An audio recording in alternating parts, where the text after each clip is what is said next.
আমি তার বিচার করব, এমন বিচার করব যে বিচার থেকে জগতের মানুষ আতঙ্কে ছিন্ন হবে। হ্যাঁ হ্যাঁ, আমি তাকে কোর্ট মার্শাল দেব দেব দেব। কোনো লাভ হবে না ভাই, কারণ এই যুগের বিচার শব্দটাই অসান। কি জয়কেষ্ট বাবু, আপনি হঠাৎ কি খবর? খবর আর কি বাসাই, আমরা হলাম দিয়া হিসিব নিল কারবার করতে এসে এমন কতগুলো লোকের পাল্লায় পড়েছি। হ্যাঁ, এবার আমার কাজ কারবার সব শিখেতে উঠে যাবে। কেন? ভদ্রলোকের কটা কথা ভাষায় বাদ দেবে তা বাদ দেবে। অনেক তোষামতের পরে মাত্র শতকরায় 25 টাকা সুদে 1 মাসের জন্য রমেন বাবুকে 200 টাকা ধার দিয়েছিলাম। কি বলছো? কিন্তু আজ 1 মাস 10 দিন পার হয়ে গেল, এখনো পর্যন্ত ধার শোধ হলো না। রমেন তোমার মতো ছোট লোকের কাছ থেকে টাকা ধার নিয়েছে? আমি ছোট লোক? যত বড় মুখ নাই তত বড় কথা। আবার আপনার আবার মেঘাটারি মেজা তাই তারাই আমি ছেড়ে দিলাম, কিন্তু সাবধান, আমি ছেড়ে দিলেও এই সমাজ ছেড়ে দেবে না। বাবু, আমি আমি একদম দস্তুর মতন সমাজ বন্ধু। সমাজ বন্ধু? না না, তুমি সমাজ বন্ধু নও, তুমি হলে সমাজের ক্রিমিয়াল, সমাজের শত্রু।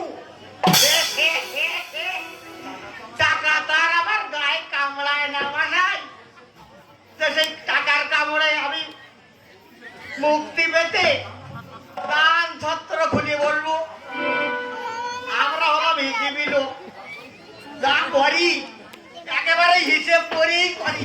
সন্তুষ্ট বাবু, যারা অভাবের দরজায় তোমাদের মতো ছোট লোকের কাছ থেকে টাকা ধার দেয়, তারা একবারও ভেবে না কিনা যে এর পরিণতিটা কি হতে পারে?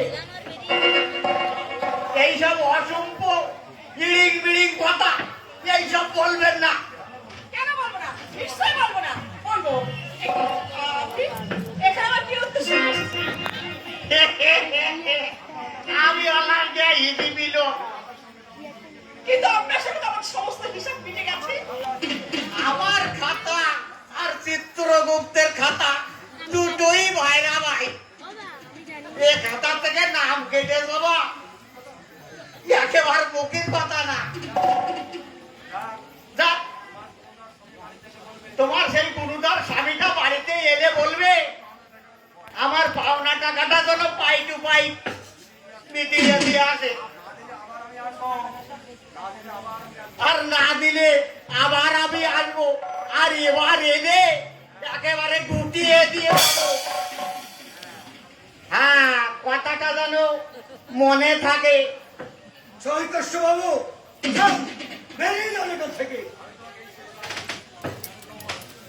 আচ্ছা আচ্ছা বৌমা, আমিও কিন্তু শেষবারের মতো তোমাকে নিষেধ করে দিচ্ছি, রমেন যেন ওই অসভ্য ছোট লোকের কাছ থেকে একটা টাকাও ধার না দেয়। সংসার চালাতে গেলে যেমন ভালোবাসার প্রয়োজন আছে, তেমনি খারাপ মানুষের প্রয়োজন আছে। তাই না? তিনি এই যদি কান না নেই, বৌমা, এই কিছুক্ষণ হয়ে পর হবে না, কিছু ডিলিট করে দে ভিডিও, তারপরে কিন্তু কিন্তু মহাজন তো একটু ভদ্র হওয়া উচিত, বলো বলো না? টাকা ধার নিয়ে শোধ না দিতে পারলে মহাজনের কাছ থেকে ভদ্র ব্যবহার পাওয়া যায় না বাবা। রমেন, বললাই খুলে দে। কেন কেন তুই ওই ছোট লোকটার কাছ থেকে মান সম্মান নষ্ট করতে টাকা ধার নিয়েছিস? বিনা প্রয়োজনে কেউ 25 টাকা সুদে টাকা ধার নেয় না বাবা। তোর তোর এই কাজ কারবার আমার মোটেই সহ্য হয় না। অসহ্য মনে হলে তুমি কাছে এসো না। দেখি, তুই আমার এই এত বড় কথা বলতে পারলি? কেন পারবো না বাবা? তোমার ছোট ছেলের মতো আমি তো চুরি ডাকাতি করছি না। 10,000 টাকা মাইনের কেরানির কাজ করে জল শুদ্ধ কিনে খেয়ে কি করে যে সংসার চালাতে হয় সে কথা যে সংসার চালায় সে ছাড়া কেউ অনুভব করতে পারে না। আর বাবা এ মাস থেকে ওই 10,000 টাকা আসার পথ বন্ধ। কেন, কি হয়েছে? আমি চাকরিতে রিজাইন দিয়েছি বাবা। হ্যাঁ। এবার মহানন্দে তোমরা 4 হাত তুলে খেও। কি বললি হবে? তুই আমাকে খাওয়ার খোটা দিচ্ছিস? আমি বুঝতে পেরেছি, আমি সব বুঝতে পেরেছি। আমার তো এমনিতে লোড আছে। আমি তোদের সব খেয়ে ফেলছি। আমি তোদের কাছে এই সংসারের একটা বড় বোঝা। হ্যাঁ, আমি একটা বড় বোঝা। না বাবা, না, আমি বোঝা হতে যাবে কেন? বাবা, আর যদি বোঝা হয়ে থাকে, তাহলে সেই বোঝা আমি নিজেই বহন করবো বাবা।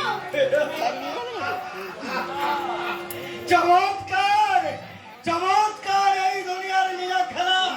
দেখো, একজন বলছে চলে যেতে আর একজন বলছে থাকতে। বাহ, কি চমৎকার!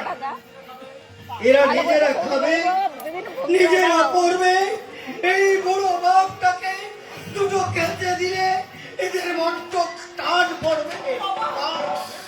হ্যাঁ, ওরে রমেন, তোদের খেয়ে যা বেশি হবে সেগুলো আমাকে দিস। আমি সেই টোকাটা গুলো আমি চেটে ফুটে খাবো। হ্যাঁ, রমেন, আমি তাই করবো। আর শোন, তোদের ছেঁড়া পোশাক গুলো আমাকে দিবি। আমি সেগুলো পরে আমি আমার লজ্জা নিবারণ করবো। কিন্তু তোমাদের কাছে আর আমি কিচ্ছু চাইব না, কখনো চাইব না, কখনো। বাবা চুপ! আর কখনো আমাকে তুই বাবা বলে ডাকিস না। তার চাইতে তুই আমাকে তোর বাড়ির পুরানো চাকর বলে ডাকিস। হ্যাঁ? বাবা বলে ডাকলে আমার বৃত্তের হৃদয়টা ডুকরে ডুকরে কেঁদে উঠবে। হয়তো আমি সেই বৃত্তির টানে তোর কাছে ছুটে যাব দুটো খাবার জন্য। না, সেই খাবার হয়তো তোদেরকে খেতে না দিয়ে আমি তোদের কাছ থেকে কেড়ে নিয়ে আমার ক্ষুধা নিবারণ করবো। না, না, না।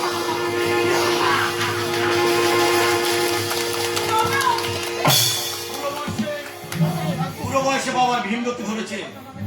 কথায় কথায় কেবল অভিমান, যেন 3 বছরের শিশু। জানে তোমার উৎকৃষ্ট হয়ে গেলে শিশুর মতো হয়ে যায়। কি দরকার ছিল বাবার মনে আঘাত দিয়ে কথাগুলো বলার?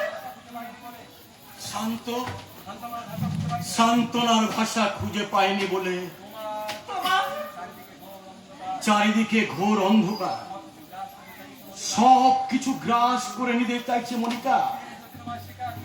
মুক্তির জ্যোতির্ময় শিখা খুঁজে খুঁজে আমি আজ হয়রান হয়ে যাচ্ছি। আর মানে তোমার দেয়া গয়নাগুলো বড় বাজারের সোনাপট্টির এক দোকানে বিক্রি করে 70,000 টাকা নিয়ে গ্রামে বাসে ভিড় দেখে মহাত্মা গান্ধী রোড ধরে আমি হেঁটেই শিয়ালদা যাচ্ছিলাম। হঠাৎ দারুণ ক্লান্ত বোধ করলাম, তাই আমি এক পার্কে বসে বিশ্রাম করছিলাম। আর বিশ্রাম করতে গিয়ে জানো মনিকা, ওই গুন্ডার কবলে পড়ে তোমার সোনার জিনিসগুলো সব লুট হয়ে গেছে। লুট হয়ে গেছে। সব সোনার জিনিস লুট হয়ে গেছে। হ্যাঁ মনিকা, হ্যাঁ। কাল থেকে যে কি করে আমাদের